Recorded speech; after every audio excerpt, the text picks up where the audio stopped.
वो कश्मीर को पाकिस्तान का हिस्सा मानती हैं। वो आतंकवाद और आतंकवादियों को खुलकर सपोर्ट करती हैं, उनके मानवाधिकार की बात करती हैं। उनकी पूजनीय माताजी संभल की तुलना बांग्लादेश से करती हैं। अभी देखिए बांग्लादेश में बहुत बुरा है।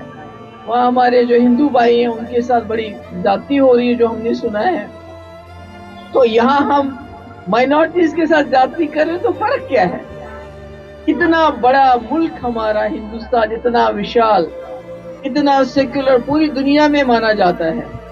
तो जब हम में और बांग्लादेश में कोई फर्क ही नहीं रहेगा। लेकिन जब बात हिंदुत्व की आती है तो उन्हें ये एक बीमारी लगती है। हम बात कर रहे हैं पीडीपी नेता महबूबा मुफ्ती और उनकी बेटी इल्तिजा मुफ्ती की, जिन्होंने हाल ही में यह बयान दिया है कि हिंदुत्व एक बीमारी है।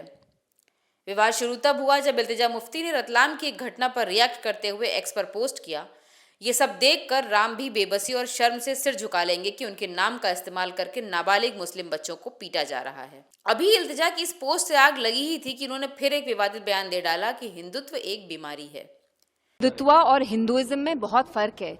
हिंदुत्व वो नफरत वाली फिलॉसफी है जो सरवारकर यहाँ इंडिया में फैलाते थे इन द 40s, वे ही यूज्ड टू से कि हम यहाँ एक हेजेमनी एस्टैब्लिश करेंगे हिंदूज की, और वो फिलॉसफी ये कहती है कि India is only of the Hindus and for the Hindus. तो हिंदुत्व और हिंदुइज्म में बहुत अंतर है।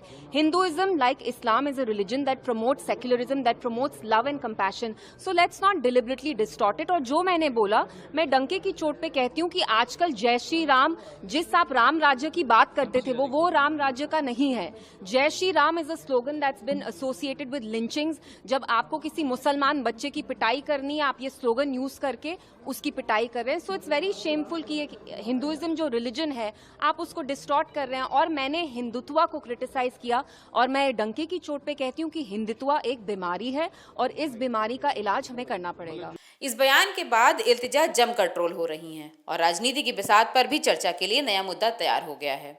हम इन मोहतरमा से सिर्फ इतना पूछना चाहेंगे कि जिस सेक्युलरिज्म की ये दुहाई दे रही हैं, वो सिर्फ इस्लामिक कट्टरपंथ के साथ खड़ा नजर कैसे आता है?